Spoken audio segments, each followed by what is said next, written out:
Hi guys, so good morning. Welcome back ulit sa ating YouTube channel. So bali guys, nandito tayo sa ground floor. Iabang na po natin yung mga continuous output natin. Bali guys, sasamahan nyo kayo. Siya nga pala guys, yung connection yan. Bali pagdudugtungin lang natin yan. Yung loob muna yung una nating bubusan. So sa loob tayo muna magsisimula. And then direct tayo po dito. So may dalawang ano rito guys, dalawang tubo na kababa. Ito guys yung para sa ating continuous outlet. Ito guys yung sa SPO natin para sa ating rep. So dito guys yung nakasaksak. Ito yung ating mismo panel board, which is dito naka-separate yung ating mga ilaw, outlet, continuous outlet, saka SPO. And then ito yung ating main distribution na panel. Okay, so balik guys sa ngayon, yabang ko lang muna yung ating continuous outlet sa loob. So dito mo tayo magsisimula. Samahan nyo na ako ngayon, tara. So yung guys, bali ang unahin lang muna natin, dito po tayo magsisimula. Ginawa ko is nagbend na po tayo ng tubo para diyan. Yung tubo natin nandito. So ito guys yung ating PVC. Ayan. So bali guys, iabang lang natin siya rito. Kung makikita nyo rito, pagdadalawain natin yung tubo rito. Ayan. So dalawang tubo rito. And then yung isang tubo naman natin is papunta na rito sa kabila. Kabilang convenience outlet. And then labas na po yan, papunta rito sa kabilang convenience outlet dito. Papunta ron. And then papunta po ron sa ating panel. So bali connect lang yan. Ayan, proceed na natin dito. Ayan. So bali puputulin lang natin siya rito. Siya kasi masyadong mahaba. Lang saktuhan lang din.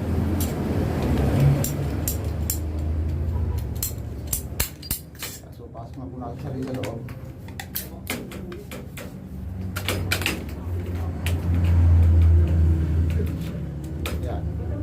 Ito guys, gawin nyo, itali nyo sa bakal dito. Ilalim. Ayan. So gamit lang kayo ng kawad. So, para din siya gumalaw.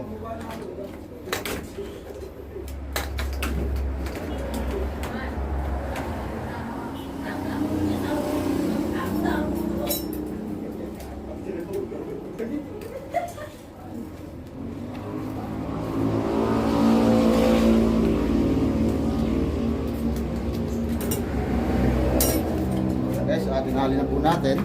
Dito naman, tali rin natin dito. Part dito.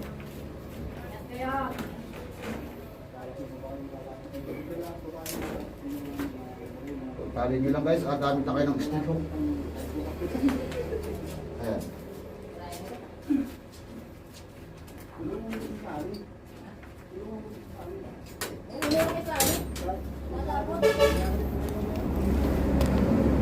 So, dito, tali nyo na.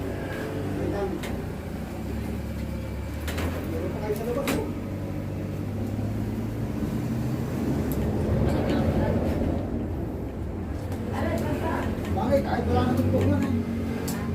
Wala na tutungan. Wala na ako. And then guys, yung isang abang naman natin, ito po, direction na puro sa kabila. Guys.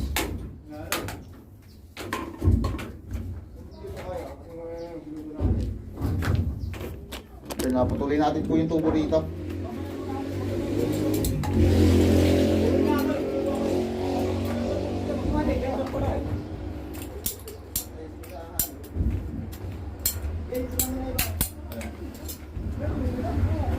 Natin guys.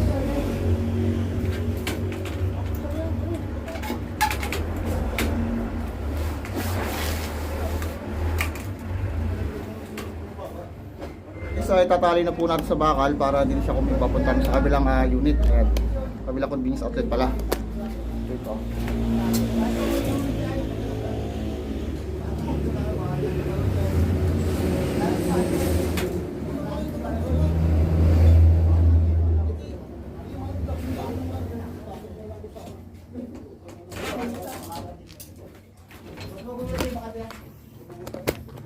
Punta tayo ng kabila.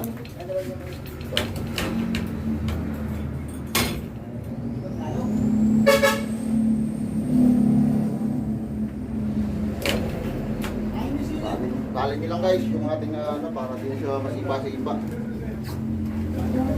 Siya kilos.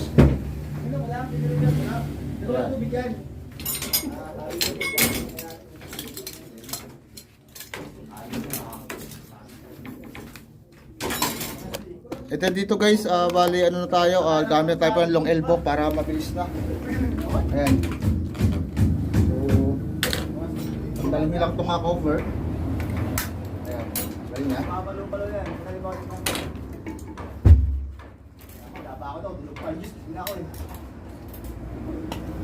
Pwede na huwag nyo kakalimutan guys na gumamit ng Neltex para hindi siya papasukin lang ano, ng halo pag nag-push na. Ayan.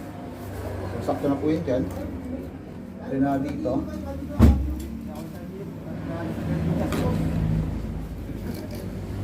Ayan guys. Pulihan ito. Ayan, so pasok siya rito. Ayan siya ng Neltex na. Ayan. Kaya lang kasimple mag-abang, napakasimple lang. Ayan, so okay na po yan. Abangan na natin. And then itali na huwag natin yan. Kabakal para hindi siya gumalaw. Dito. Ayan. So, tali nyo, kailangan may tali lagi yan para hindi siya masipa-sipa. So ito lang po. And then napakuha nyo siya rito para hindi siya gumalaw. Ayan.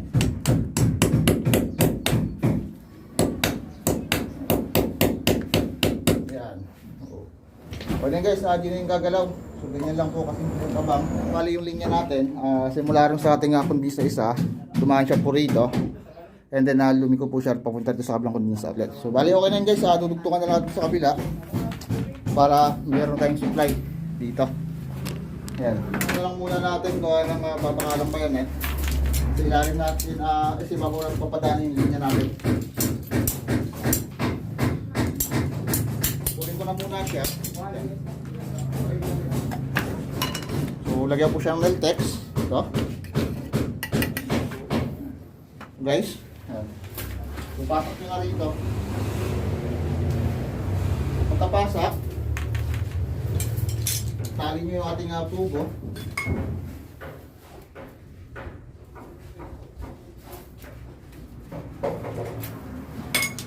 Ayan. So tali siya rito.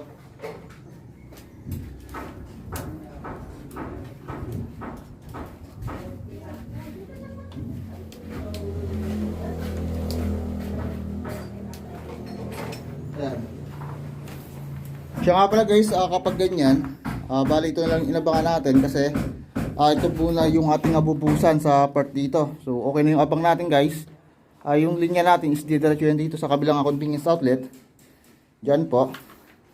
And then nadiretso rito. And then nadiretso na po sa panel board natin. Take note guys, kapag ganyan, kapag putol-putol yung buhos natin, ibali yung tubo natin na yan, ang gagawin lang muna natin dyan is papasakan muna natin siya ng asako. Kasi kapag di po natin siya pinasakan, ang mangyayari dyan, baka mapasukan ng bato. So hindi natin masusuksukan ng ano yan, tawag dito, ng linya.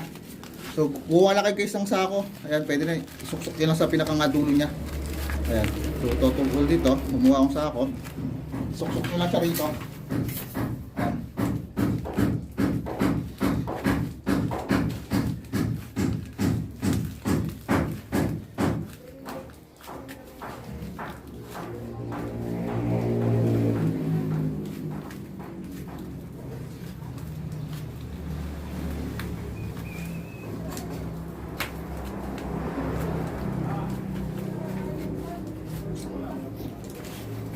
So kailangan guys yung ating sako rito, kailangan maigpit, kailangan hindi siya matatanggal kasi pag natanggal yan, may possible kasi tayong pasukin ng bato. So in the future, pag tayo abang na ulit dito, mahihirapan tayo suksukan ng wire yan. So mahirap yan kapag pinasok ng bato, kailangan lagi natin napapasakan ng sako kung ano man, basta hindi lang siya papasukin lang bato rito. Okay, so ganyan lang guys yung idea sa pag layout ng ating ground floor. Bali partial lang po yung nilayout natin gawa ng ito pa lang po yung abubusan natin. Saka guys, ito naman yung ating dudugtungan. Ayan, kapag abubusan na rito. So ayun guys, ganyan lang pong idea. So yun lang guys, pinakita ko lang sa inyo kung paano mag-abang ng ating linya rito sa ating ground floor. Kung sakaling yung ating abubusan is partial pala ang Bale, sa mga susunod na araw, pag pinungsin yung kapila, so i-continuous natin yung abang dito sa ating ground floor. Ito lang muna yung nabangan natin kasi kailangan na mabangan natin gawa ng abubusan siya. Okay, so ganoon lang po guys yung idea sa pag-abang ng ating mga conditions na rin dito sa ating ground floor. Sa mga di pa plasahan, please subscribe sa ating supportahan sa ating po. Click notification bell para sa aking mga bago. Hanggang dito lang muna and see you in the next